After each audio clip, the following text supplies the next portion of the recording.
black car had been parked outside Clara Bennett's small house for 2 days. She noticed it first from her kitchen window while washing the breakfast dishes, and she told herself it meant nothing. By the second morning, when the same car was still sitting under the old oak tree across the street, her hands went cold around the mug she was holding. She had learned, over the last 5 years, that when something unusual appeared in her quiet life, it usually meant trouble was coming. She lived on Willow Lane, in a town called Ashford, in a narrow brick house with a green door and a garden that never grew the roses she wanted. Her twins, Henry and Grace, were 4 years old, full of energy, and completely unaware that their mother's heart was pounding as she peeked through the curtains for the 3rd time that hour. "Mummy, can we go to the park?" Grace asked, tugging at her sleeve. "Not today, sweetheart," Clara said, forcing a smile. "Maybe tomorrow." She thought about calling her landlord, wondering if this had something to do with the rent she was 2 weeks late on. She thought about her old debts, the ones she had been slowly paying off since she left her job at Whitmore Hall. She thought about 100 small, painful possibilities, but she never once thought about the truth, because the truth belonged to a life she had buried 5 years ago.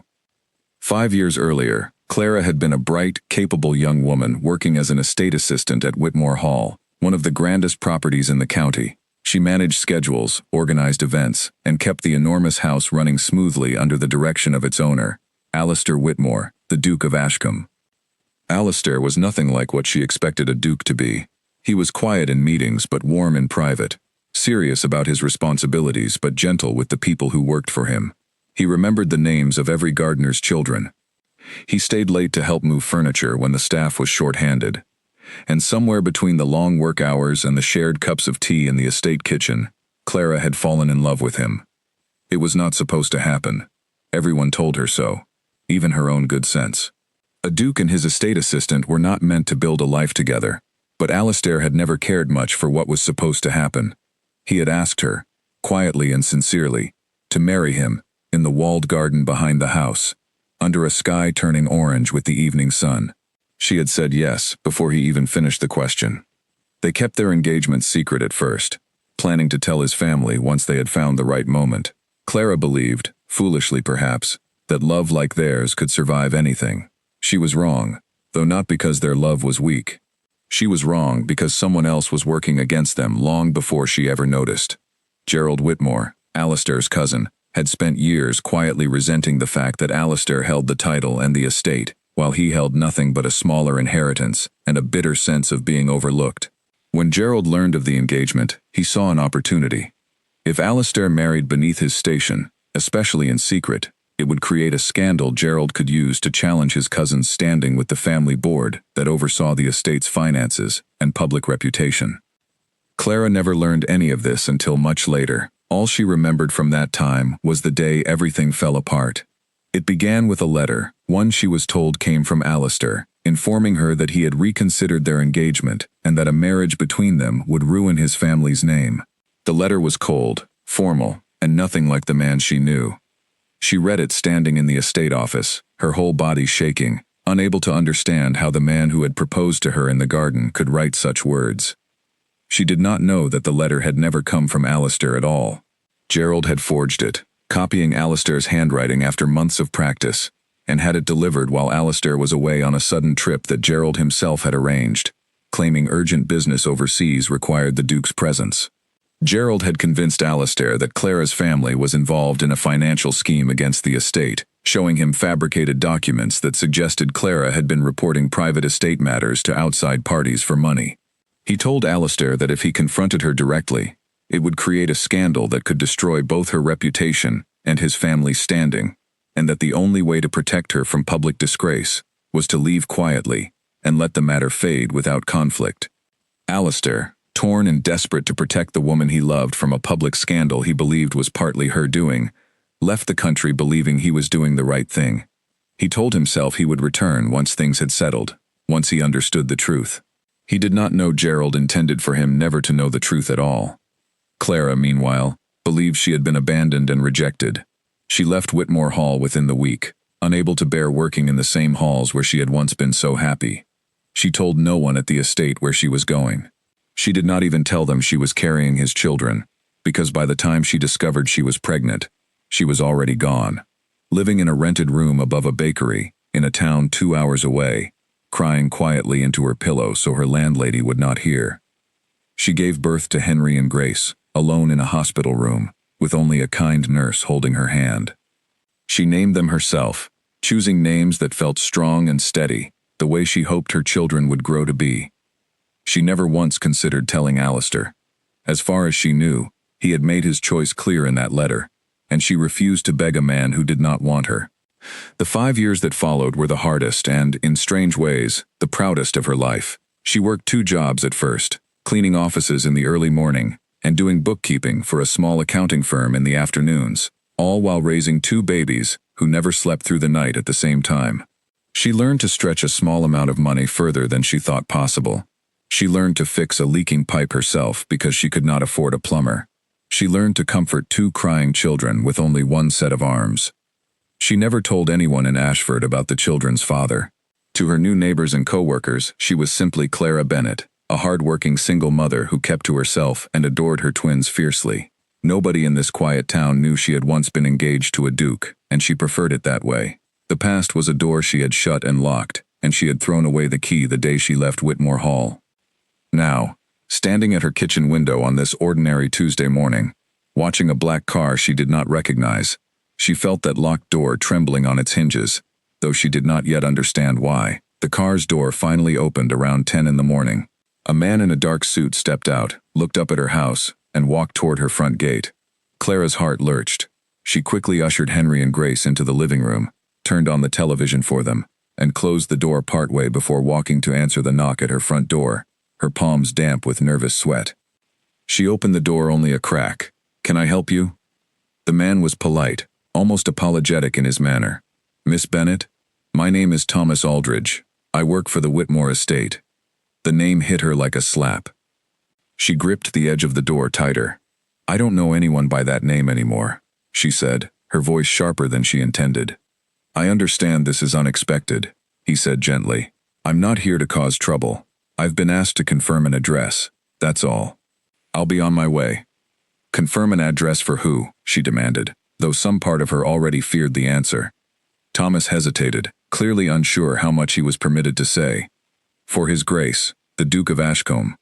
He's returned to England after several years abroad, and he's been trying to locate you." Clara felt the ground shift beneath her feet. For 5 years she had built walls around that name, around that memory, around the pain of a letter that told her she was not good enough. And now, without warning, those walls were cracking apart on her own doorstep, with her children playing innocently in the next room, completely unaware that the man who was, unknowingly, their father had just found his way back into their lives. "Tell him," Clara said, her voice trembling but firm, "that he already made his choice 5 years ago. He doesn't get to find me now." She shut the door before Thomas could respond, her back pressed against it, her heart hammering so hard she thought it might break through her chest. From the living room, she heard Grace laugh at something on the television, a small, bright sound that reminded her exactly why she had survived the last 5 years at all. But even as she stood there, telling herself the danger had passed, she knew, with a heavy and sinking certainty, that this was only the beginning. The black car did not leave.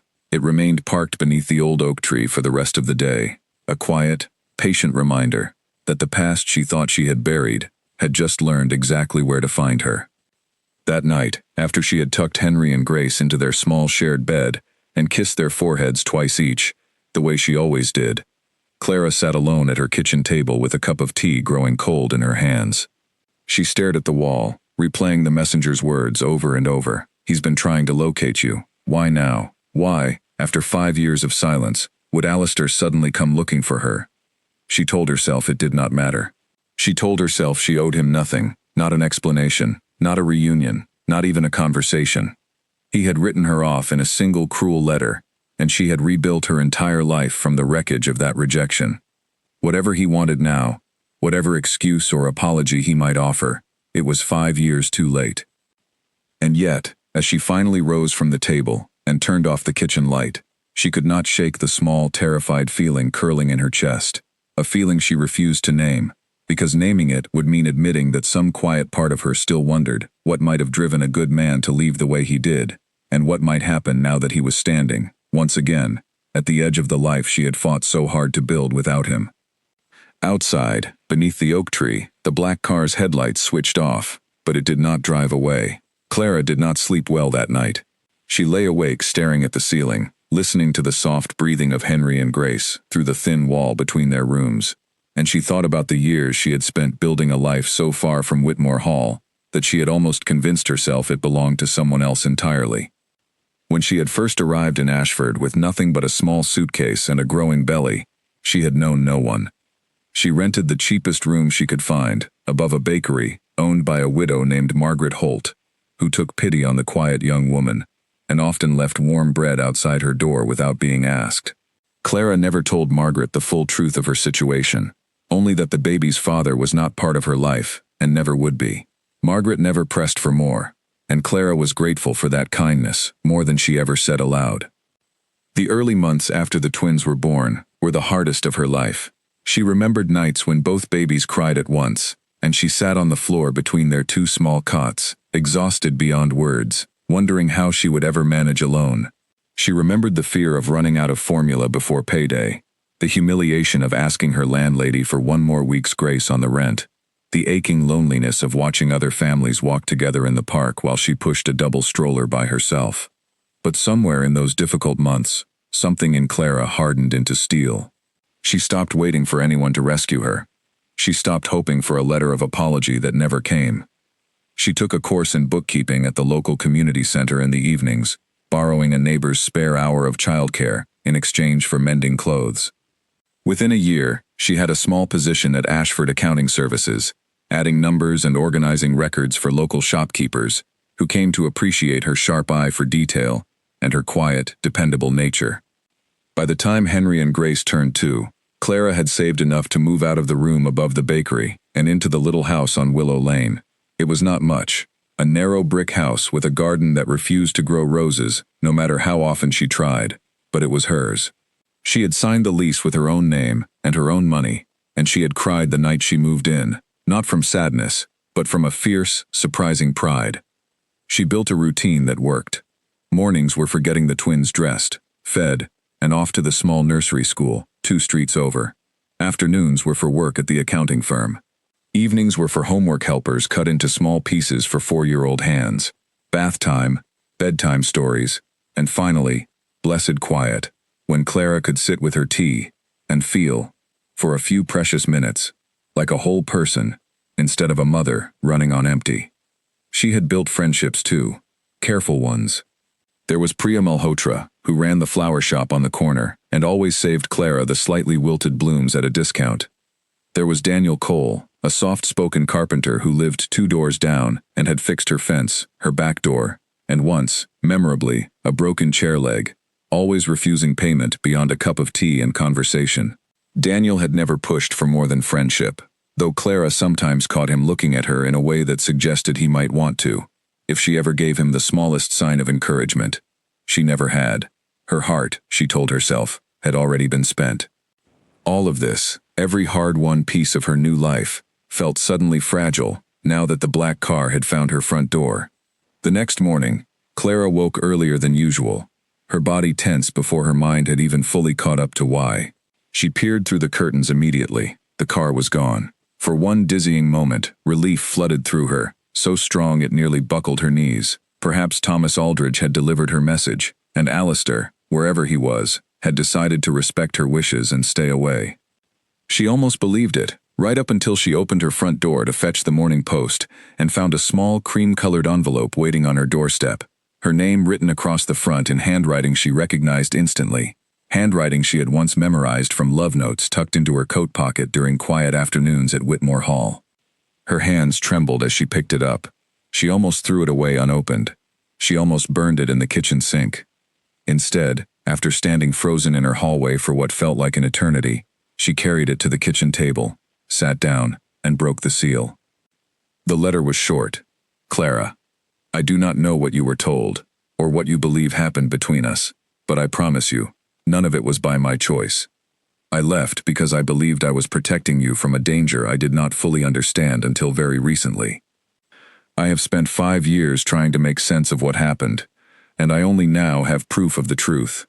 I am not asking you to forgive me. I am only asking for 5 minutes of your time, in person, so that I can explain myself properly. If, after that, you tell me to leave and never return, I will honor that completely. I will be at the small cafe on Ashford High Street tomorrow morning at 9. I will wait as long as it takes. Alistair. Clara read the letter 3 times before she set it down, her mind racing in a dozen directions at once, protecting her from a danger. Proof of the truth. What could that possibly mean? For 5 years, she had believed the story was simple and cruel. He had grown ashamed of loving someone beneath his station, and he had ended things in the coldest way possible. That story, however painful, had at least made sense. This letter offered no sense at all, only more questions, and questions were far more dangerous to her carefully guarded heart than certainty ever was. She spent the entire day distracted, snapping at nothing in particular, dropping a mug in the kitchen sink where it shattered into pieces she swept up with unsteady hands. Grace noticed her mother's mood, and asked, with the innocent bluntness only a 4-year-old could manage, "Mummy, are you sad?" Clara knelt down and hugged her daughter tightly. "No, sweetheart. Mummy's just thinking hard about something." "Is it a good thinking or a bad thinking?" Grace asked. Clara did not have an answer for that. She was still searching for one, long after both children were asleep that night, staring at the letter she had left on the kitchen table, its cream paper glowing faintly under the lamplight. She thought about ignoring it entirely. She thought about the years of silence, the letter that had crushed her, the nights she had cried alone with 2 newborns and no one to share the burden. Why should she give him 5 minutes now, after everything? But another part of her, a part she resented for still existing, remembered the man who used to bring her tea exactly the way she liked it without being asked, who had once stayed up all night helping her study for a certification exam, even though he had an early meeting the next morning, who had looked at her in the walled garden and asked her to marry him as though she were the most extraordinary person he had ever met.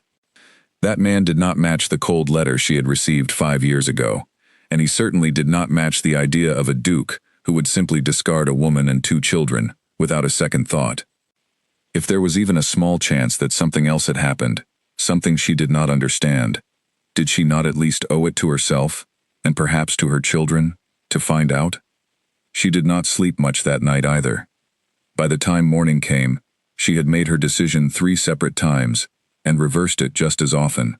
In the end, she dressed the twins, dropped them at nursery school with a kiss and a promise to return by lunchtime, and stood outside the small cafe on Ashford High Street at exactly 9 o'clock, her heart pounding so loudly she was certain the whole street could hear it. Through the cafe window, she saw him before he saw her. Alistair sat at a corner table, his hands wrapped around a cup of coffee he had clearly not touched, his eyes fixed on the door with an intensity that made her chest tighten painfully. He looked older than she remembered, tired in a way that had nothing to do with sleep, his shoulders carrying a weight she did not understand. For a long moment, Clara stood frozen on the pavement outside, one hand pressed against the cold glass of the door, unable to decide whether to walk in or walk away forever. Then Alistair looked up, and their eyes met through the window, and Clara understood, with a sinking certainty, that walking away was no longer an option.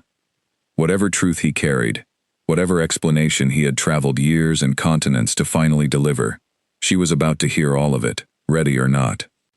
She pushed open the cafe door.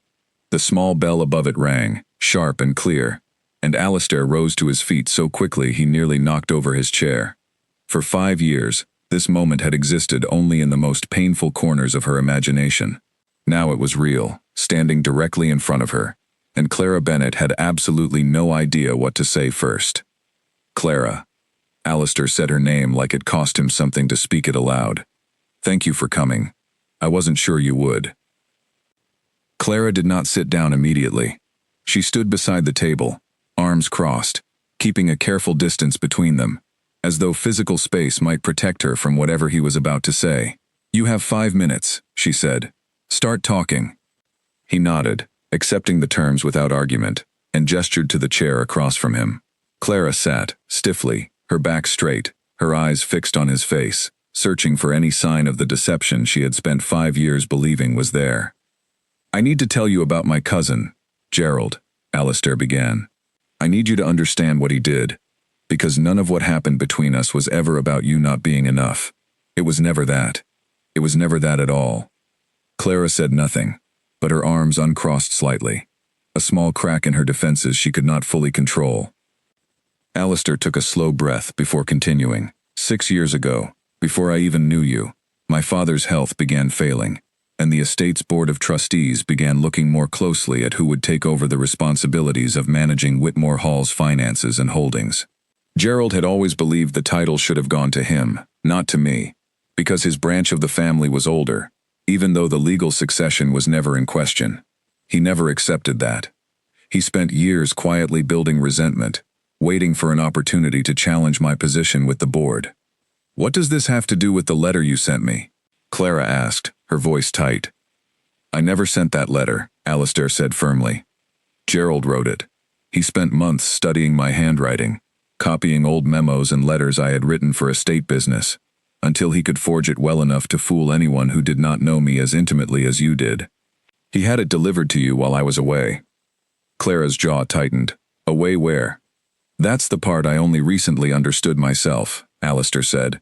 "Gerald came to me 3 days before he had that letter delivered to you. He told me he had discovered financial documents suggesting your family had entered into an agreement with a rival business group to sell private estate information about our finances, our security arrangements, and confidential negotiations. He showed me falsified bank records and correspondence that appeared to link your name to the scheme." Clara's breath caught. "That's impossible. I never did anything like that." "I know that now," Alistair said quietly. "I did not know it then. Gerald was very convincing, and I trusted him, foolishly, because he was family, and because I had no reason yet to believe he would go to such lengths to deceive me. He told me that if the board discovered the connection, and discovered that I was engaged to someone under suspicion, it would not only end my position as Duke, it would destroy your reputation publicly and permanently. He said the only way to protect you, to keep your name out of any formal investigation, was for me to leave the country quietly on urgent estate business he had already arranged, giving him time to, as he claimed, quietly resolve the matter and clear your name before any of it became public." "And you believed him," Clara said, her voice flat, though her eyes had begun to shine with unshed tears. "I believed I was protecting you," Alistair said. "I thought I was buying time to fix a problem I did not understand, without dragging your name through a public scandal. I left within 2 days. I tried to write to you before I left, to explain that I would return as soon as I could, but Gerald convinced me that any written record of the situation could be used as evidence against you if it fell into the wrong hands. He told me it was safer to stay silent until the matter was resolved." Clara pressed her fingers against her temple, trying to make sense of years of grief rearranging themselves into a completely different shape. "So while you were gone, believing you were protecting me, he sent me a letter in your handwriting, telling me you no longer wanted to marry me." "Yes," Alistair said, his voice breaking slightly. "And he told me, once I was already abroad and unable to easily return, that you had responded to his inquiries by confirming an intention to leave your position and cut all ties with the estate, that you had, in his words, moved on entirely and wanted nothing further to do with the investigation, or with me. He showed me a letter he claimed was written by you, agreeing to the arrangement and asking never to be contacted again. I never wrote any such letter," Clara said, her voice rising now, sharp with 5 years of buried anger finally finding an outlet. "I know that now too," Alistair said. "But at the time, believing what I believed, hearing what I heard, I convinced myself that perhaps you had grown to resent the secrecy of our engagement, or feared the scandal yourself, and had chosen to step away rather than face it. It broke something in me, Clara, but I told myself I had no right to chase after someone who had chosen to leave." The cafe around them continued its ordinary morning business, the hiss of the espresso machine, the low murmur of other conversations, completely indifferent to the enormous weight settling over their small corner table. Clara stared at her hands, folded tightly in her lap, trying to steady the storm of emotion rising in her chest. 5 years, she said quietly. 5 years, Alistair. I raised our children completely alone because of a lie your cousin told you, and a lie he told me, and neither of us ever thought to simply find each other and ask the truth directly. Alistair's head snapped up. Our children? Clara realized, too late, what she had just revealed. She had not planned to tell him this way, in a crowded cafe, mid-argument, with her emotions raw and unguarded. But the words were already spoken, hanging in the air between them, impossible to take back. "I have twins," she said slowly, watching his face carefully. "Henry and Grace. They're 4 years old. They're yours." Alistair sat completely still, his face draining of color, his hands gripping the edge of the table as though he needed it to remain upright. "I have children," he said, almost to himself, testing the words like a language he did not yet know how to speak. "I have a son and a daughter, and I have missed 4 years of their lives." "You have missed everything," Clara said, and now the tears she had been holding back for 5 years finally began to fall, quiet and unstoppable. Their first steps, their first words, the nights they were sick with fever, and I sat awake with them, because there was no one else to help. Their first day of nursery school. Every single birthday. You missed all of it, Alistair. Because of a lie, yes, but you missed it, and no explanation can give any of that back to them, or to me. Alistair reached across the table, hesitating just before touching her hand, as though he was no longer certain he had the right. "You're correct," he said softly. "Nothing I say can return those years to you, or to them. I understand if you cannot forgive me for the pain you carried, even if the cause was someone else's cruelty rather than my own choice. But please, Clara, I am begging you, let me at least try to be part of their lives now. Let me try to make up, in whatever small way is possible, for the time we lost." Clara wiped her eyes fiercely, hating that she was crying in a public cafe, hating that some fragile part of her heart wanted desperately to believe him. "How do I know any of this is even true?" she asked. "How do I know this isn't another elaborate story designed to get something from me?" "Because I have proof," Alistair said, reaching into his jacket pocket and pulling out a worn leather folder. 3 months ago, Gerald made a mistake.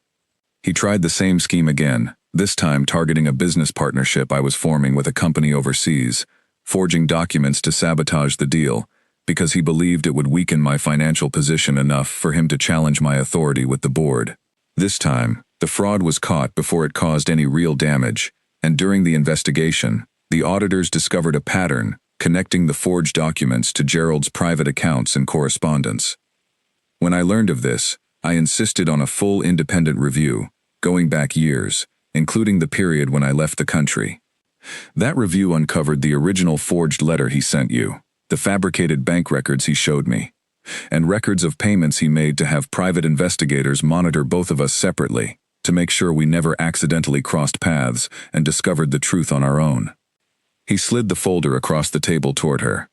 Clara opened it with shaking hands and found copies of documents, forged letters, fabricated bank statements, and a formal notice from a private auditing firm, confirming Gerald Whitmore's involvement in an extensive scheme of financial and personal deception spanning 5 years. "He's been arrested," Alistair continued quietly. "Formally charged with fraud and several related offenses. The board removed him from any remaining position of influence within the estate weeks ago. As soon as the investigation confirmed what he had done to us specifically, I began searching for you, Clara. It took time, because you had changed your name informally and moved several times before settling here. But I never stopped looking, not for a single day since I learned the truth." Clara stared down at the documents, her mind struggling to absorb the scale of what one bitter, resentful man had managed to destroy, simply because he could not accept losing a title he was never entitled to in the first place. 5 years of her life, 5 years of loneliness and struggle and quiet grief, all because of Gerald Whitmore's poisonous ambition. "I don't know what to do with this," she admitted finally, her voice barely above a whisper. "I don't know how to simply forgive 5 years, even if I understand now why they happened." "I'm not asking you to forgive it today," Alistair said. "I'm asking you to let me meet them. Let me meet Henry and Grace, even just once. Even if you decide afterward that you want nothing more from me. Please, Clara. I have missed enough. I cannot bear to miss any more than I already have." Clara looked up at him, at the desperate hope and genuine sorrow written plainly across his face, and felt the last of her carefully constructed walls beginning, slowly and painfully, to crack. A camera flash went off directly in Clara's face the moment she stepped outside her front door the next morning, and she stumbled backward in shock, nearly dropping Grace's small backpack onto the pavement. 3 reporters stood crowded against her garden gate, microphones extended, all shouting questions at once. "Miss Bennett, is it true the Duke of Ashcombe is the father of your children? How long have you known His Grace? Can you confirm the twins are heirs to the Ashcombe title?" Clara's heart slammed against her ribs. She quickly pulled Henry and Grace behind her, shielding them with her body as she backed toward the door. "I have nothing to say. Please leave my property." "Just one photo of the children," one reporter pressed, stepping closer to the low garden fence.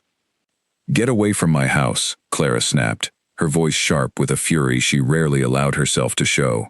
She hurried the twins back inside and slammed the door, her hands shaking as she locked it and pressed her back against the wood, breathing hard. Grace looked up at her, wide-eyed and frightened. "Mummy, why were those people yelling?" "They're not important, sweetheart," Clara said, forcing calm into her voice, even as her mind raced. "Let's have breakfast, all right? Extra pancakes today." The distraction worked temporarily, but Clara's hands trembled as she cracked eggs into a bowl, her thoughts spinning. Somehow, word had gotten out. Whether a hospital record had been leaked, or someone at the estate had talked, or a journalist had simply connected the dots after Alistair's driver had been seen near her house, she did not know. What she did know was that her carefully private life had just been shattered in a single morning, and there was no putting it back together the way it had been before. She called Alistair the moment the children were settled with cartoons in the living room, her voice tight with barely controlled panic. "There are reporters outside my house. How did this happen?" "I don't know," Alistair said, and she could hear real alarm in his voice too. "I promise you, Clara, I did not authorize any statement, and I have told no one outside the immediate investigation team. I'll find out who leaked this immediately." "This is exactly why I didn't want any of this," Clara said, her voice cracking. "I built a quiet life here. My children have never had cameras shoved in their faces. They've never had strangers shouting questions about who their father is. This is the opposite of everything I wanted for them." "I understand," Alistair said quietly, "and I am truly sorry. Let me help. Please, let me send security to your house immediately, at least until this settles down. I won't come myself unless you want me to. I only want to make sure you and the children are safe." Clara hesitated, torn between her instinct to refuse any help from him and the practical reality that she had no idea how to manage a swarm of reporters on her own. "Fine," she said finally, "but only security, nothing more." Within an hour, 2 calm, professional-looking men arrived in an unmarked car and politely but firmly moved the reporters away from her property, establishing a respectful distance the journalists reluctantly maintained for the rest of the day. Clara watched from her window, feeling a strange mixture of relief and resentment. Relief, because her children could finally play in the front garden without a camera capturing every moment. Resentment, because she had never asked for any of this, and yet here it was, crashing into her carefully built life, regardless of what she wanted. By evening, the story had already spread further than Clara could have imagined. A local news website ran a headline, speculating on the twins' parentage, and by the time Priya from the flower shop called to check on her, several national outlets had picked up the story as well, drawn by the irresistible combination of nobility, scandal, and a hidden family finally coming to light. "Are you all right?" Priya asked over the phone, her voice full of concern. "I saw the news. I didn't say anything to anyone, I promise, but half the street is talking about it." "I'm managing," Clara said, though her voice betrayed how exhausted she truly felt. "I just want it to stop. I want my children to have a normal life, not headlines." "For what it's worth," Priya said gently, "nobody around here thinks less of you. If anything, people are saying you must be one of the strongest women in town, raising 2 children alone all this time without a single complaint. That's not something to be ashamed of, Clara. That's something to be proud of." Clara felt tears prick at her eyes, grateful for a friend who saw the truth so clearly, even as the rest of the world reduced her life to a sensational headline.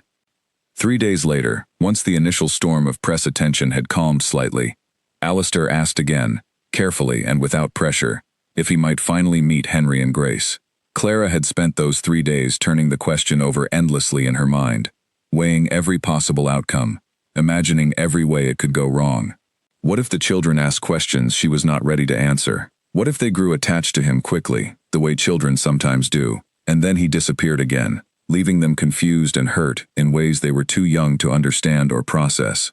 What if Alistair's family, particularly his mother, the formidable Dowager Duchess, rejected the children outright once they learned the full truth of their existence, exposing Henry and Grace to a different kind of pain entirely? But she also thought about her own childhood, growing up without a father who had died before she could remember him, and the quiet ache she had always carried, wondering what might have been different if he had lived. She did not want her children to carry a different version of that same ache, wondering forever why their father had never even tried. She finally agreed to a short visit at a neutral location, a public park on the edge of town, where she could remain in control of the situation and end it quickly if anything felt wrong. The morning of the visit, Clara dressed Henry and Grace carefully, her hands fumbling slightly with buttons she had fastened 1,000 times before without difficulty. She had decided not to tell them exactly who Alistair was, not yet.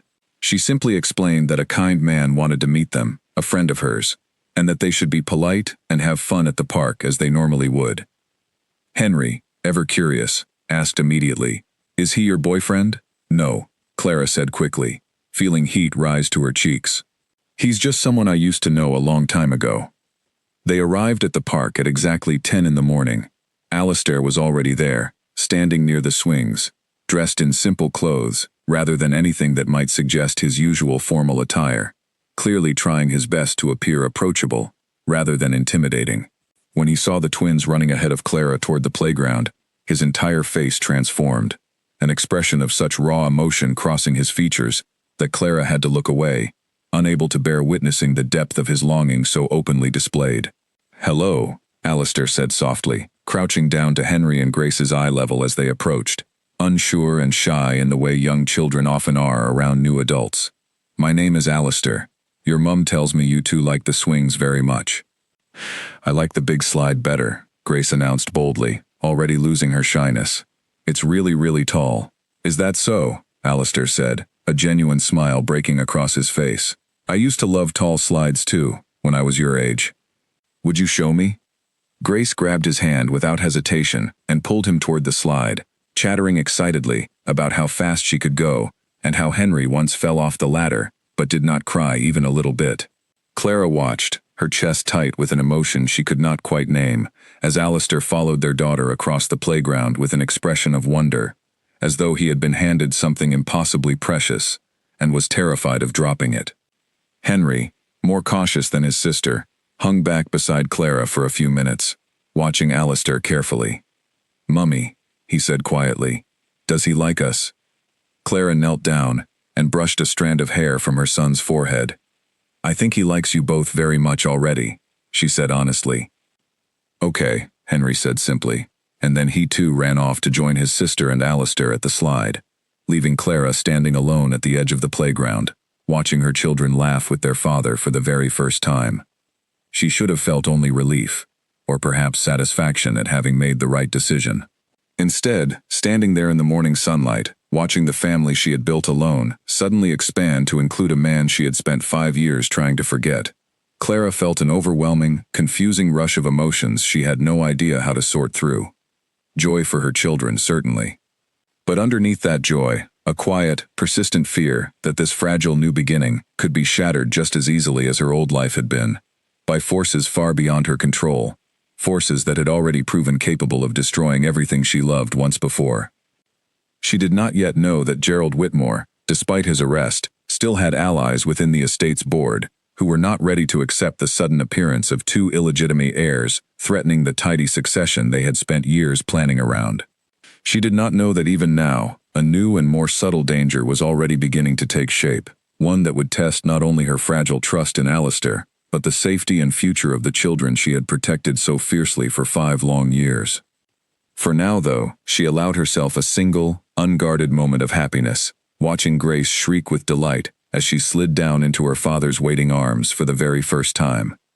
The sound of shattering glass jolted Clara awake at 2 in the morning, her heart slamming against her ribs before her mind had even caught up to what was happening.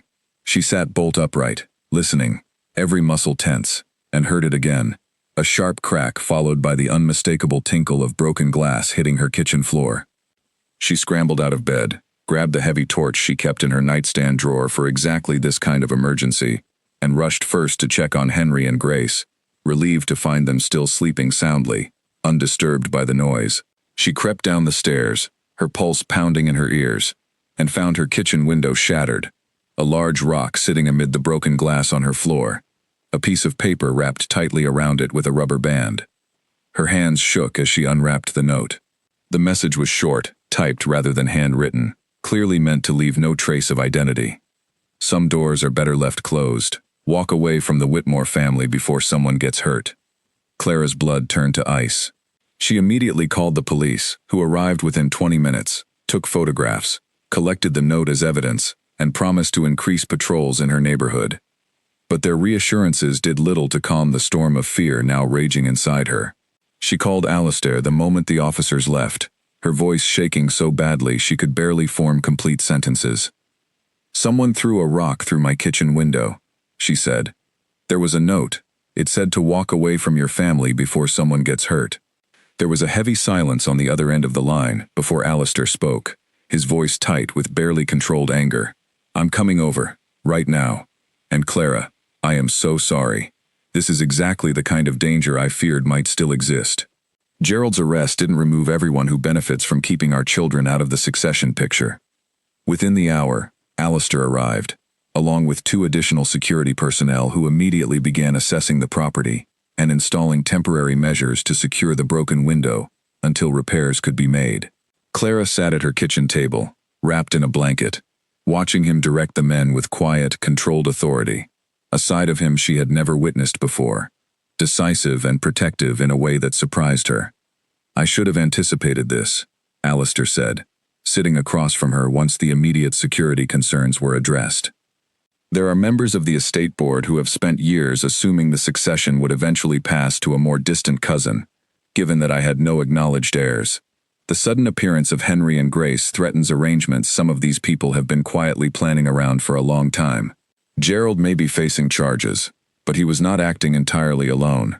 I believe some of his allies within the board are trying to frighten you into staying away from us, hoping that if you disappear from our lives voluntarily, the complications simply resolve themselves.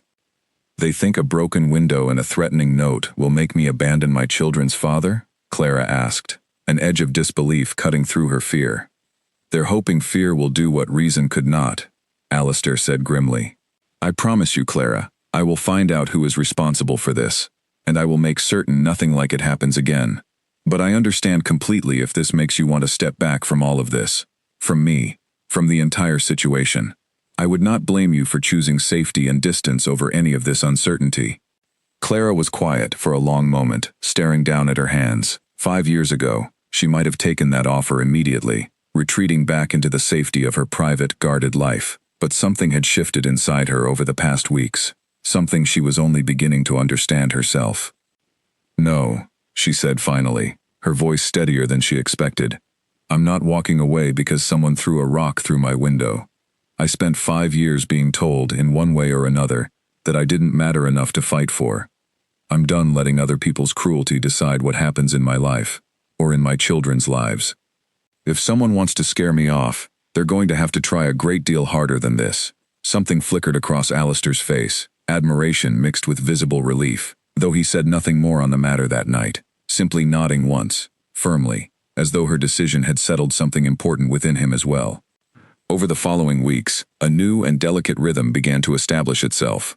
Alistair visited regularly, always respecting the boundaries Clara set, never pushing for more time or involvement than she was ready to offer. He learned Henry's fascination with dinosaurs and brought him books filled with detailed illustrations. He discovered Grace's love of drawing and sat patiently through countless crayon portraits of their family, each one proudly declared to be either really good or the best one yet by its 4-year-old artist. Slowly, cautiously, the children began asking fewer questions about who Alistair was and simply accepted his growing presence in their lives with the easy, uncomplicated acceptance only young children seem capable of offering. Clara noticed the change in herself too, though she resisted acknowledging it for as long as she could. She found herself looking forward to Alistair's visits, not merely for the children's sake, but for the quiet conversations they shared afterward, once Henry and Grace were tucked into bed. He told her about his years abroad, the loneliness of running a state business from unfamiliar countries, while believing he had lost her forever.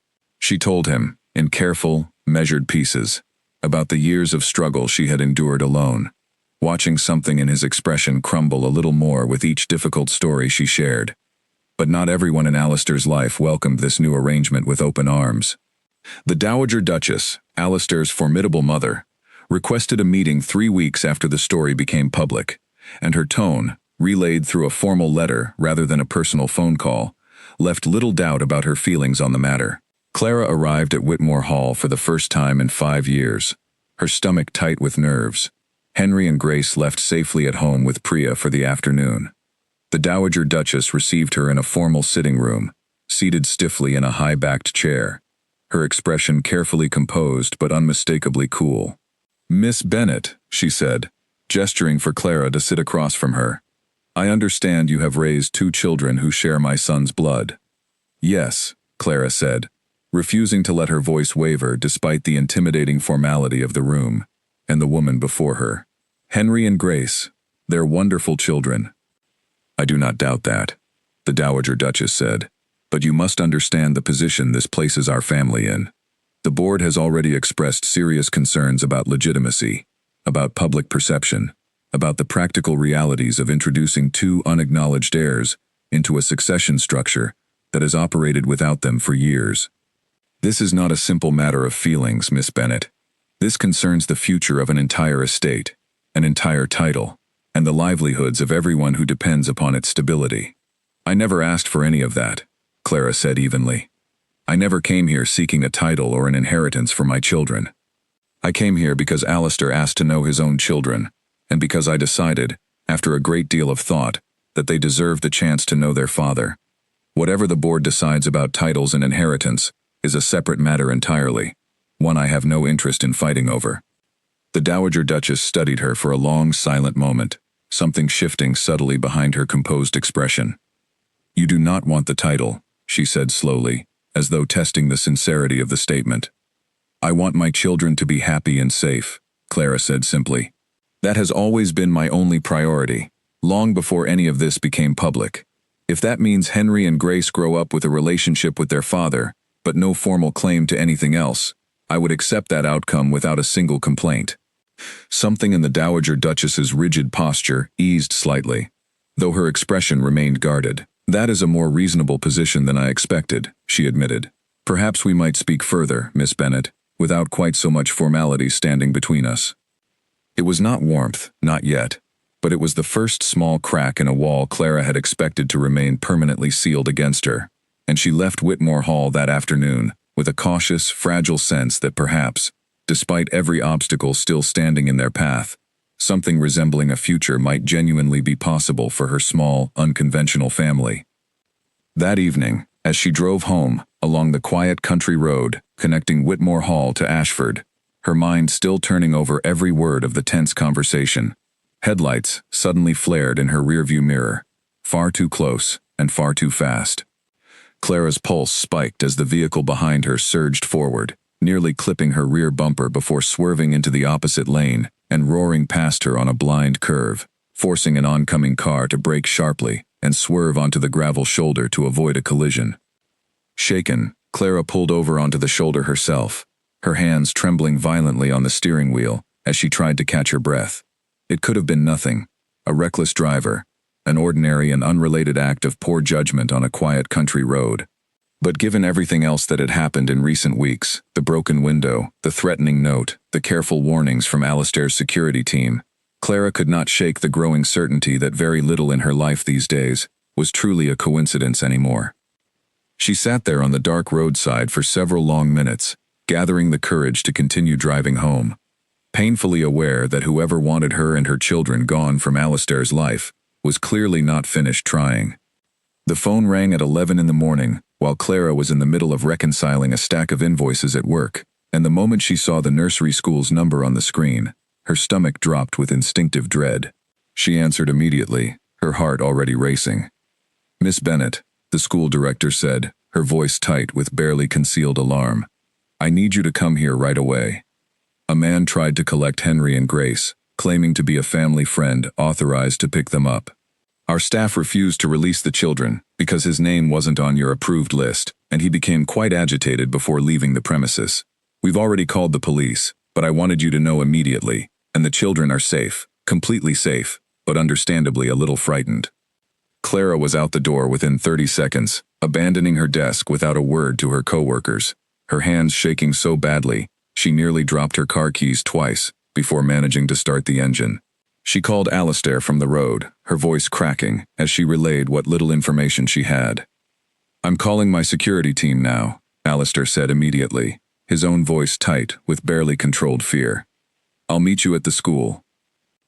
By the time Clara arrived, breathless and terrified, 2 police officers were already speaking with the school director in the front office, and through the window she could see Henry and Grace sitting together in a corner of their classroom, Grace clutching her brother's hand tightly, both of them clearly shaken but physically unharmed.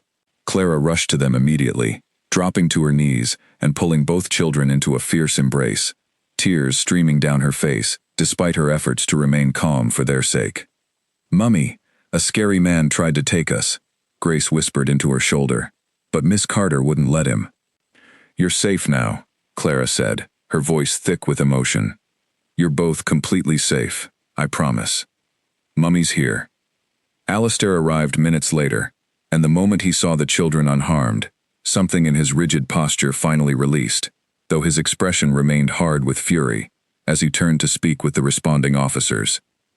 The school's security camera footage showed a man in a dark coat and cap, his face deliberately angled away from the lens, attempting to convince staff he had been sent by the family to collect the twins for an unscheduled appointment. When staff insisted on verification, he had grown increasingly agitated before abruptly leaving in a gray sedan whose license plate the cameras had partially captured. "This has gone far enough," Alistair said later that evening, once the children were finally calm and settled. With a simple dinner, Clara could barely bring herself to eat. "I am done waiting for whoever is behind this to make another move. I'm authorizing a full independent investigation, and I'm placing permanent security at both your home and the children's school until whoever is responsible is caught and stopped completely. I don't want them growing up surrounded by bodyguards," Clara said wearily, exhaustion and fear warring visibly across her face. "I don't want this to become their normal." "Neither do I," Alistair said. "But I want them safe more than I want them to feel normal right now. Once this threat is resolved, we can reevaluate everything. But until then, please, Clara, let me do this. Let me protect them the way I should have been able to protect all of you 5 years ago." Clara did not have the strength left to argue, and some quiet part of her recognized that his instinct, however uncomfortable, was probably the right one for the moment. She agreed, and within 2 days, the investigation Alistair authorized produced results faster than either of them expected.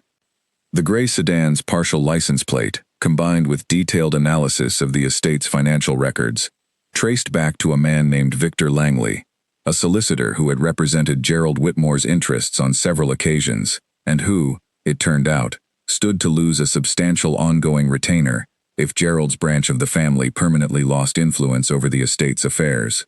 Faced with mounting evidence, including financial records showing payments to a private investigator matching the description given by nursery school staff, Langley was arrested and, within days, provided a full confession in exchange for reduced charges, implicating 2 additional board members who had quietly financed the harassment campaign against Clara, hoping to frighten her into abandoning her claim and disappearing before the succession question could be permanently settled in the children's favor. The news brought Clara a wave of relief so profound she nearly collapsed into a chair upon hearing it, though it also brought a fresh wave of anger at how close her children had come to genuine danger over a matter of inheritance and family pride that had nothing whatsoever to do with them. "It's over," Alistair told her that evening, sitting across from her at her kitchen table, the same table where this entire painful reunion had first begun to unfold weeks earlier. "Langley and both board members have been removed from any position of authority, and formal charges have been filed against all 3. I don't believe there's anyone left with both the motive and the willingness to threaten you or the children again. I want to believe that," Clara admitted quietly, "but it's hard to feel completely safe after everything that's happened." "I know," Alistair said gently. "It will take time, for both of us, to trust that this particular danger has truly passed. But I promise you, Clara, I will not stop making certain of it, for as long as it takes." In the weeks that followed, with the immediate danger finally resolved, a quieter, gentler rhythm settled over their unusual family arrangement. Alistair's visits grew more frequent, and increasingly, Clara found herself inviting him to stay for dinner, rather than simply seeing him off at the door once his time with the children ended. Henry began asking, with growing confidence, when Papa would visit next.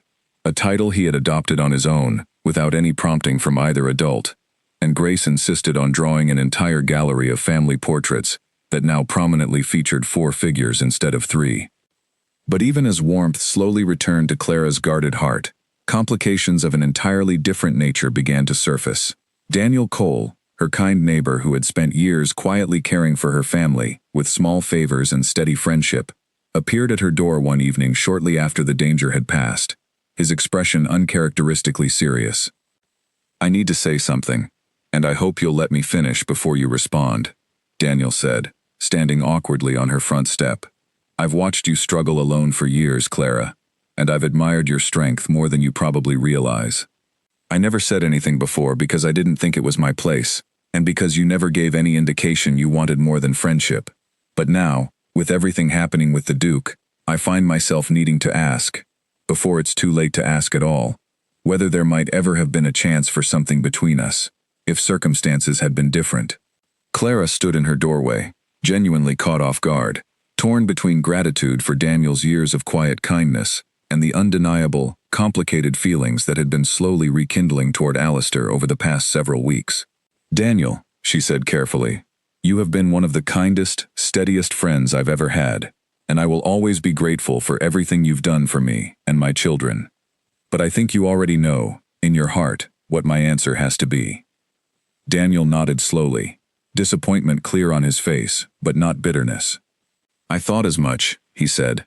"I just needed to ask, for my own peace of mind, before I watched you walk fully back into his world." He managed a small, genuine smile. "For what it's worth, Clara, whatever you decide, I hope it makes you as happy as you deserve to be. You've earned that, more than anyone I know." Clara watched him walk back toward his own house, a quiet ache settling in her chest for the pain she had unintentionally caused a good man, even as she recognized, with growing clarity, that her heart had already made its choice weeks ago, somewhere between a park bench and a kitchen table conversation, without her ever fully realizing it was happening at all.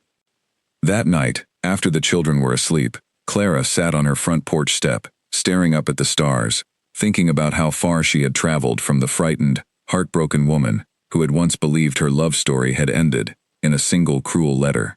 She thought about Gerald and Langley and the board members who had tried so hard to frighten her away, and how close they had come to succeeding, and how, despite everything, she had chosen to stay and fight instead. She heard footsteps on the path and looked up to see Alistair approaching, having returned briefly after saying goodnight to the children, his expression thoughtful in the soft porch light. "Everything all right?" he asked, sitting down beside her without waiting for an invitation, close enough that their shoulders nearly touched.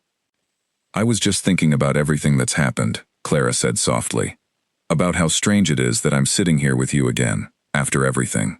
"Strange in a bad way, or a good way?" Alistair asked, a hint of nervous vulnerability in his voice that Clara had rarely heard from him before.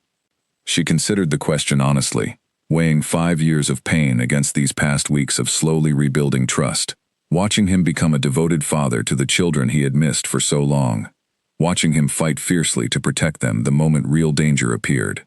"Good," she admitted finally, surprising herself with how easily the word came. "Strange, but good." Alistair reached over, hesitating only briefly before gently taking her hand in his, and Clara, for the first time in 5 long years, did not pull away. Clara's blood ran cold when she opened her front door to collect a delivery and found Gerald Whitmore himself standing on her doorstep instead, his expression a strange mixture of forced charm and barely contained desperation. She had only seen photographs of him before, taken from news articles covering his arrest, but there was no mistaking the sharp, calculating eyes that so clearly belonged to the man who had destroyed 5 years of her life without ever meeting her in person. "Miss Bennet," Gerald said smoothly, though his voice carried an unmistakable edge of tension beneath its polished surface. "I apologize for the intrusion. I was hoping we might have a brief conversation. You have exactly 10 seconds to leave my property before I call the police, Clara said, her hand already reaching for the phone in her pocket, her body instinctively moving to block the doorway behind her, ensuring no clear line of sight into the house where Henry and Grace were watching cartoons, blissfully unaware of the danger standing just beyond their front door.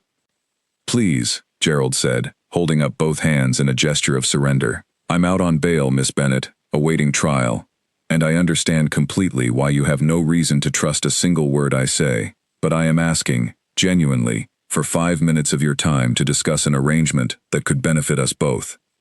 There is nothing you could offer me that I would ever want, Clara said flatly. You spent 5 years destroying my life through lies and cruelty. You terrorized my children with your associate outside their school. You had someone throw a rock through my kitchen window while my babies slept upstairs. Whatever you're here to offer, the answer is no, before you even say another word. Gerald's polished facade cracked slightly, frustration bleeding through. You misunderstand my position, Miss Bennett. My trial approaches quickly, and the evidence against me, I admit, is substantial. But if you and the children were to quietly step back from public involvement with the Whitmore family, if you were to state publicly that you have decided independently that a relationship between Alistair and the twins is not in anyone's best interest, it could significantly weaken the prosecution's argument that my actions caused lasting, deliberate harm to your family. I am prepared to offer you a substantial sum of money, more than enough to secure your children's future comfortably, in exchange for your cooperation. Clara stared at him, genuinely stunned by the sheer audacity of the request.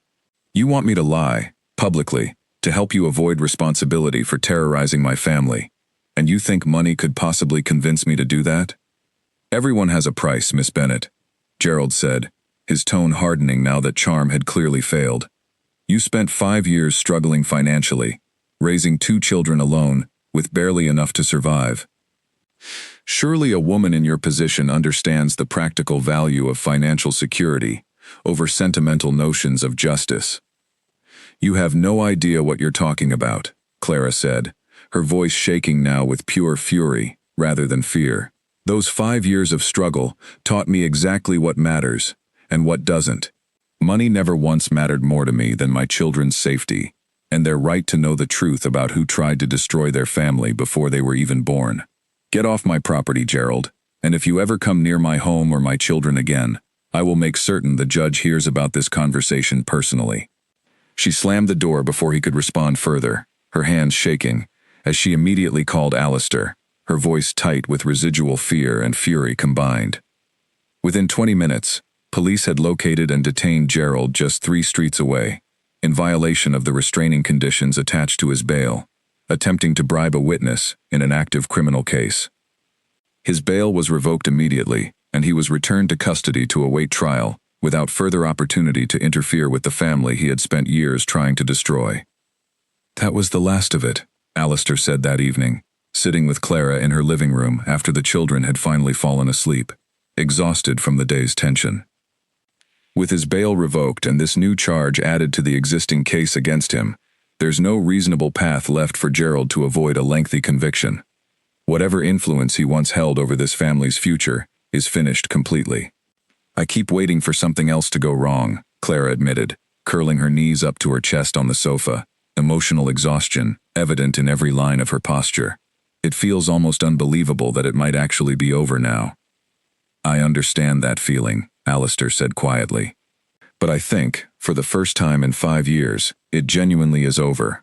Gerald is finished, his allies are exposed and removed from any position of influence, and my mother, difficult as she can be, has come to respect you more than I believe she expected to. Henry and Grace are safe, happy, and thriving. Whatever comes next for us, Clara, I believe we finally have the chance to build it without anyone else's cruelty standing in the way. There remained, however, one final matter neither of them had yet fully addressed, a matter of formal legitimacy that the estate's board insisted needed resolution before any lasting peace could be considered permanently secured. A formal hearing had been scheduled before the full board to determine whether Henry and Grace would be legally recognized as Alistair's acknowledged children and, by extension, legitimate heirs to the Ashcombe title and its associated responsibilities. Clara had initially resisted attending, insisting she wanted nothing to do with formal titles or inheritance discussions that felt, to her, uncomfortably transactional, given everything her family had already survived. But Alistair had gently convinced her that her presence, and her voice, mattered enormously to how the board would ultimately view the situation, and reluctantly, she agreed to attend. The hearing took place in a formal chamber within Whitmore Hall itself, a room Clara remembered vaguely from her days working there years earlier, though it felt entirely different now, viewed through the lens of everything that had happened since. She sat beside Alistair at a long table, facing 8 board members whose expressions ranged from cautiously curious to openly skeptical, and felt her heart pounding as the formal proceedings began. Miss Bennett, the board's presiding chairperson, said, an older woman with sharp eyes and a measured professional tone, "We have reviewed the extensive documentation surrounding this matter, including the criminal proceedings against Gerald Whitmore and his associates. Before we proceed further, we would like to hear directly from you regarding your own perspective on this situation, and what you believe should happen going forward." Clara took a steadying breath, aware of every eye in the room fixed upon her. "I never asked for any of this," she began honestly. "I never sought a title, or an inheritance, or public attention of any kind. I simply wanted to raise my children safely, and give them a good life, which I did, alone, for 5 years, under circumstances I did not choose, and did not deserve. What I want now, more than anything, is for Henry and Grace to grow up knowing they are loved by both their parents, and knowing that the circumstances of their birth were never their fault, and never a source of shame, regardless of whatever formal decisions this board ultimately makes regarding titles or inheritance." She paused, gathering her thoughts before continuing. "If this board decides to formally recognize them, I hope it is because it is genuinely the right thing to do for 2 innocent children who suffered enormously because of one man's greed and cruelty, not because of any pressure or convenience.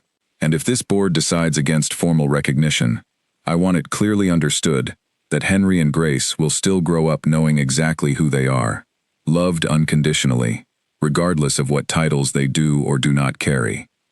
A thoughtful silence settled over the room following her words. The chairperson exchanged a brief glance with several other board members before speaking again. "Thank you for your honesty, Miss Bennett.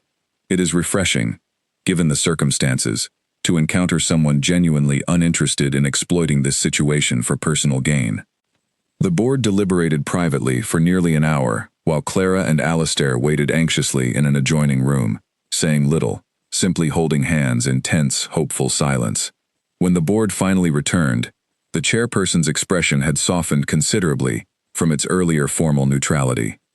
"After careful review," she announced, "this board unanimously recognizes Henry Whitmore and Grace Whitmore as legitimate children of Alistair Whitmore, Duke of Ashcombe, entitled to full recognition within the family, and appropriate consideration within future succession planning, pending the usual formalities. We further wish to formally apologize, on behalf of this estate, for the harm caused by Gerald Whitmore's actions, and for our own failure to identify and address his misconduct sooner."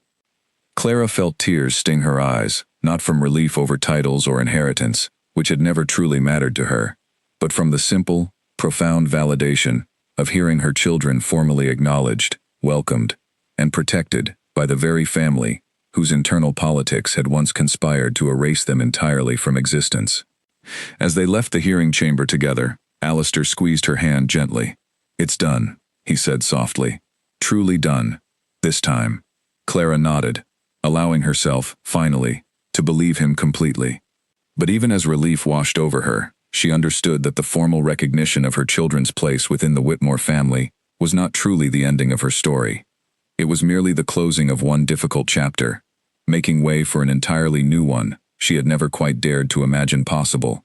A chapter she was, for the first time in 5 years, genuinely excited to begin writing.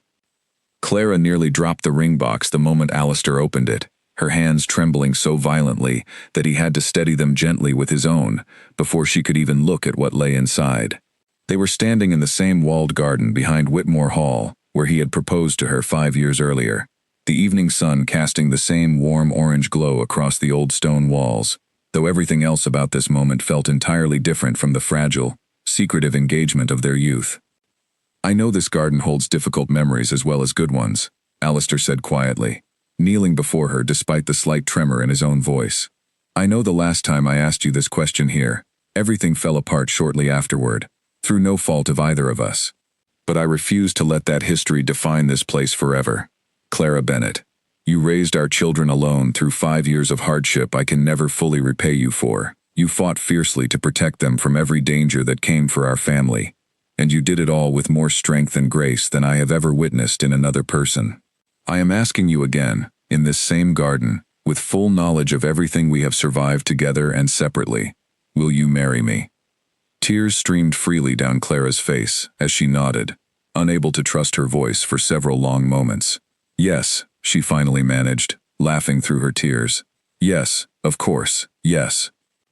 Henry and Grace, who had been watching from a respectful distance near the garden's old fountain, exactly as instructed, came running the moment they saw their mother nodding, throwing themselves into the embrace with delighted shrieks of excitement, having been let in on the secret plan earlier that morning by their father, sworn to careful secrecy, they had, remarkably, managed to maintain. "Does this mean you're really going to be our papa forever now?" Grace asked, still clinging tightly to Alistair's leg. "Forever," Alistair confirmed, lifting his daughter into his arms with a broad, joyful smile that Clara had rarely seen him wear so freely. "I promise you both, forever." The wedding took place 6 months later, a smaller and more intimate affair than the estate's grand history might have suggested, held in the same garden where both proposals had occurred, surrounded by close friends and family, rather than the elaborate spectacle the press had eagerly anticipated. Priya arranged the flowers herself, insisting on providing the service as her personal wedding gift, filling the garden with soft blooms of white and pale gold that perfectly complemented the late afternoon light. Daniel attended as well, having graciously accepted an invitation extended by Clara herself, standing quietly near the back with genuine warmth in his expression, having found, in the months since his difficult conversation with Clara, a growing friendship with a kind woman from the neighboring town, a development that brought Clara sincere happiness on his behalf. The Dowager Duchess, who had spent months slowly warming toward Clara, through countless shared afternoons discussing the children's upbringing, and, gradually, discovering genuine common ground in their shared fierce protectiveness over Henry and Grace's well-being, stood at the front of the small gathered crowd, her expression, for once, entirely without its usual guarded formality.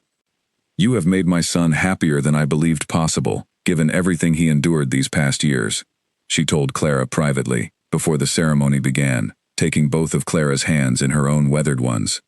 "And you have raised 2 remarkable children, who will make this family proud for generations to come. Welcome, truly and completely, to this family, Clara." Henry served as ring-bearer, taking his responsibility with such intense, serious concentration that several guests could not help laughing affectionately at his solemn expression throughout the short walk down the garden aisle. Grace, meanwhile, scattered flower petals with considerably less restraint, occasionally throwing entire handfuls at once toward delighted guests rather than gently placing them along the pathway as instructed, earning gentle, amused laughter from everyone present. As Clara walked toward Alistair beneath a simple arch of white flowers, she found herself thinking, unexpectedly, of the frightened, heartbroken young woman she had been 5 years earlier, alone in a rented room above a bakery, uncertain how she would ever manage to raise 2 children without any support at all. She thought of every difficult night, every moment of quiet desperation, every small victory hard won through sheer stubborn determination. She thought of Gerald, now serving a lengthy sentence for fraud and related offenses, his bitter ambition having cost him everything he had once hoped to gain.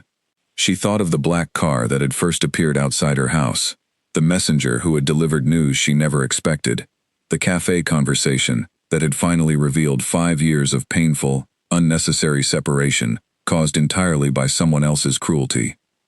All of it, every difficult moment, had somehow led her to this exact point, standing in a beautiful garden, about to marry the man she had never truly stopped loving, surrounded by 2 children who represented everything good that had survived even the darkest chapters of their family's story. "I love you," Alistair said softly as she reached him, his eyes bright with unshed tears of his own. "I have loved you every single day of these 5 lost years, even when I believed I had no right to hope for a second chance." "I love you too," Clara replied, her voice steady and certain, in a way it had not been in a very long time. And I'm so glad we finally found our way back to each other. The ceremony itself passed in a warm, joyful blur, filled with laughter and quiet tears of happiness from nearly everyone in attendance. Afterward, as the small gathering moved into the estate's dining hall for a celebratory dinner, Clara found herself standing briefly alone on the terrace, looking out over the grounds of Whitmore Hall, remembering the frightened young estate assistant who had once walked these same halls, never imagining the extraordinary journey that lay ahead of her. Alistair joined her a few minutes later, wrapping his arms gently around her from behind, resting his chin lightly atop her head as they both looked out over the peaceful evening landscape together. "Regrets?" he asked softly. "None," Clara said, leaning back into his embrace. "Every difficult moment of these past 5 years led me exactly here, to this garden, to you, to our children finally having both their parents together at last. I wouldn't change a single step of that journey, painful as parts of it were." In the years that followed, Henry and Grace grew up secure in the unwavering love of both parents, their early years of hardship gradually becoming distant, half-remembered fragments rather than defining features of their childhood. Clara maintained close friendships with Priya and, eventually, Daniel and his new wife, refusing to let her new position within the Whitmore family distance her from the people who had supported her through the hardest years of her life. She continued working part-time at Ashford Accounting Services for several years afterward, insisting on maintaining her own independent sense of purpose rather than disappearing entirely into the formal responsibilities of estate life, a decision Alistair supported completely, having learned, through painful experience, exactly how much strength and capability his wife possessed entirely on her own. The estate itself thrived under their combined stewardship, its reputation gradually shifting from a story of scandal and hidden family secrets into a celebrated example of resilience, honesty, and second chances, earned through genuine effort rather than privilege alone. Gerald Whitmore remained in prison, his name rarely spoken within the family except as a quiet cautionary reminder of how destructive bitterness and unchecked ambition could become when left unaddressed for too long. Years later, when Henry and Grace were old enough to fully understand the complicated history of their family's story, Clara sat them down together and told them the entire truth, gently, but honestly, from the forged letter that had once separated their parents, to the difficult years of struggle that followed, to the dangerous obstacles both their parents had overcome together, to finally build the family they now enjoyed. "Were you scared, Mum?" Grace asked, now old enough to grasp the genuine danger her family had once faced. "Terrified, at times," Clara admitted honestly. "But I learned something important during those difficult years, something I hope both of you carry with you throughout your own lives. Even when circumstances feel impossibly unfair, even when people you trust disappoint you or hurt you through no fault of your own, you always have the choice to keep fighting for the life and the people you love. That choice, more than any title or inheritance, is what truly built our family." Henry, thoughtful as always, nodded slowly. "So Papa never really left because he didn't love us. He left because someone lied to him." "Exactly," Clara said softly. "And even though those 5 lost years were painful, they taught me exactly how strong I truly am, and they taught your father exactly how much he was willing to fight for a second chance once he finally learned the truth. Sometimes, the hardest chapters of our story end up teaching us the most important lessons of all." That evening, as the family gathered together for dinner in the same estate that had once witnessed both heartbreak and healing in equal measure, Clara looked around the table at her husband, her 2 remarkable children, and the life they had built together against every possible obstacle, and felt, for the first time in longer than she could remember, completely and entirely at peace. 5 years of silence and struggle had once nearly convinced her that love like theirs could not survive cruelty and deception. But standing now on the other side of that darkness, surrounded by everything she had fought so hard to protect, Clara understood a deeper truth entirely. Real love, tested by genuine hardship and proven through consistent, patient effort rather than empty promises, did not merely survive such trials. It grew stronger through them, emerging, in the end, more resilient and more deeply rooted than it could have ever become without having faced such darkness at all. And in the quiet, ordinary happiness of that simple family dinner, surrounded by laughter and the comfortable warmth of a hard-won, deeply deserved second chance, Clara Bennett finally allowed herself to believe, completely and without reservation, that her family's difficult story had, at long last, found its truly happy ending. 10 years after that quiet, joyful wedding in the walled garden, Clara stood in the same estate kitchen, older now but no less determined, staring at a letter that had arrived that morning from a publisher, requesting permission to feature the Whitmore family's story in an upcoming book about scandal and redemption among Britain's noble families.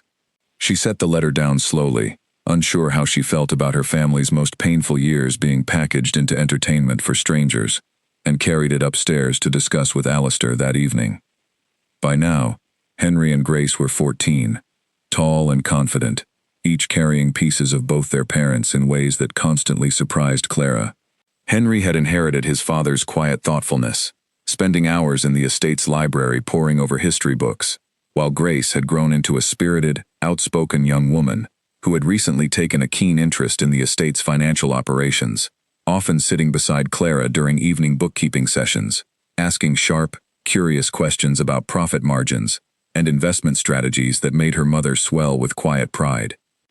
"They want to write about us," Clara told Alistair that evening, showing him the letter. "About everything, Gerald, the threats, the years I spent alone. I don't know how I feel about strangers reading the worst years of our lives as entertainment."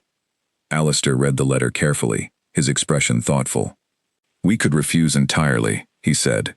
"It's certainly within our right, or," he continued slowly, "we could consider it an opportunity, on our own terms, to make sure the story is told honestly, rather than sensationalized by someone piecing it together from old newspaper articles and rumors."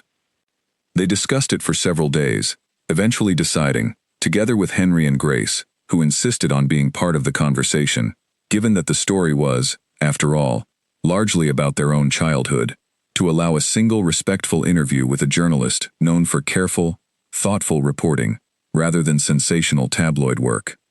Clara insisted on one condition above all others: that the story emphasize not the scandal or the danger, but the resilience, the honesty, and the ultimately triumphant reunion of a family that could have easily been destroyed entirely by one man's bitterness.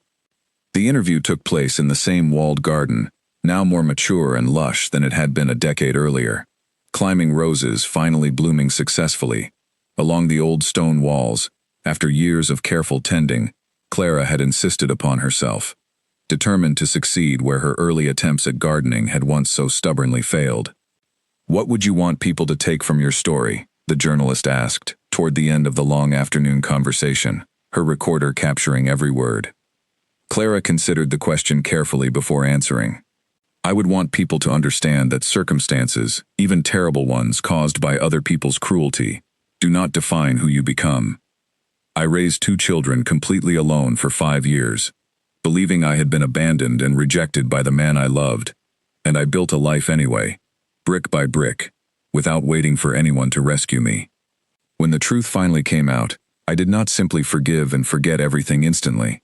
I fought to protect my children through real danger, real threats, and genuine uncertainty about whether trusting again was even wise. But in the end, choosing to fight for a second chance, rather than remaining permanently guarded by old pain, gave my children the complete family they deserved, and gave me a partner who has proven himself worthy of that trust every single day since." Alistair, sitting beside her, added quietly, "And I would want people to understand that leaving someone you love, even believing it protects them, causes real and lasting harm that good intentions alone cannot undo.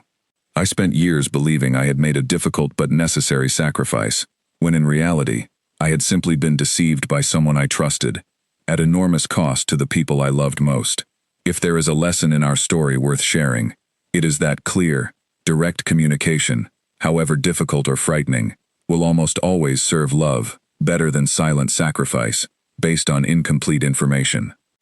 The article, when it was finally published, told their story with the honesty and respect Clara had hoped for, focusing far more on resilience and hard-won trust than on scandal or sensational danger. Letters arrived at the estate for weeks afterward, from strangers around the country who had faced their own difficult chapters of betrayal, loss, or unexpected hardship, thanking Clara specifically for sharing a story that reminded them recovery and genuine happiness remained possible even after the darkest circumstances. Gerald Whitmore, having served the majority of his sentence, was released on parole around this same time, older and visibly diminished by his years of incarceration. He requested, through his solicitor, a single supervised meeting with Alistair, expressing a desire to formally apologize before beginning a quiet, restricted life, far from any further involvement with estate affairs. Alistair discussed the request carefully with Clara before agreeing, both of them recognizing that some form of closure, however difficult, might finally settle the last remaining shadow from this long, painful chapter of their family's history. The meeting took place in a neutral location, brief and formal, with Alistair maintaining careful emotional distance throughout. Gerald, stripped of his former arrogance and confidence, offered a genuine, if somewhat awkward apology, acknowledging fully the harm his bitter ambition had caused, not only to Alistair and Clara, but to the innocent children who had suffered years of uncertainty and danger, entirely because of his actions. "I don't expect forgiveness," Gerald said quietly, staring at his own hands rather than meeting Alistair's eyes. "I only wanted you to know that I understand now, fully, the scope of the damage I caused. I have had a great deal of time to reflect on what drove me to such extremes, and none of it justifies what I did to your family." Alistair studied his cousin for a long moment before responding. "I appreciate the apology, Gerald. Sincerely. I don't know if I can offer complete forgiveness, not yet, perhaps not ever entirely. But I can tell you that our family has moved forward despite everything you attempted to destroy, and in a strange way, surviving what you put us through only made us stronger and more grateful for what we ultimately built together. I hope, genuinely, that you find your own path toward whatever peace remains possible for you now." It was not a warm reconciliation, nor did either man pretend it resolved every lingering resentment between them, but it provided a quiet, necessary closure that allowed both families to finally release the last remaining tension from a decade-long conflict rooted in bitterness and deception. That night, back at Whitmore Hall, Clara found Alistair sitting alone in the walled garden, staring thoughtfully up at the stars, much as she had done herself years earlier, during the most uncertain days of their reunion. "How do you feel?" she asked softly, settling beside him on the familiar garden bench. "Lighter somehow," Alistair admitted.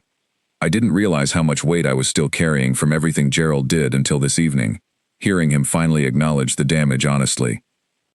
I don't think I'll ever fully forgive him, but I think I can finally stop carrying quite so much anger about it." Clara took his hand gently. "That sounds like exactly the kind of peace this whole difficult story deserved to end with." They sat together in comfortable silence for a long while, listening to the quiet sounds of the estate, settling into evening, the distant laughter of Henry and Grace, drifting faintly from an open window where they were, undoubtedly, arguing good-naturedly over some trivial disagreement, the way teenage siblings often did.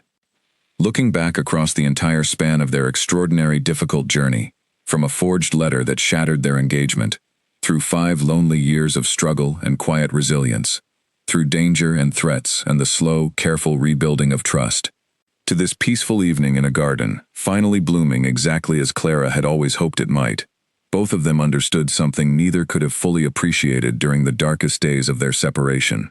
The years they had lost could never be fully recovered, and the pain they had each endured would always remain part of their story. But the family they had ultimately built, tested thoroughly by genuine hardship and proven through consistent, patient devotion, had grown into something far more resilient and precious than anything that might have existed, without ever facing such darkness at all. Their story, in the end, was never truly about a duke, or a title, or an inheritance worth fighting over.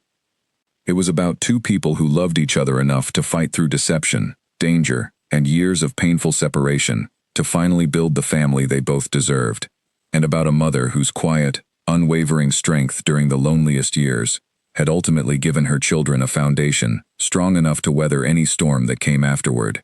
And as the stars continued their slow, patient turn above the ancient walls of Whitmore Hall, Clara Bennett finally allowed herself to rest completely in the hard-won, deeply deserved peace of a story that had, against every possible obstacle, found its way home.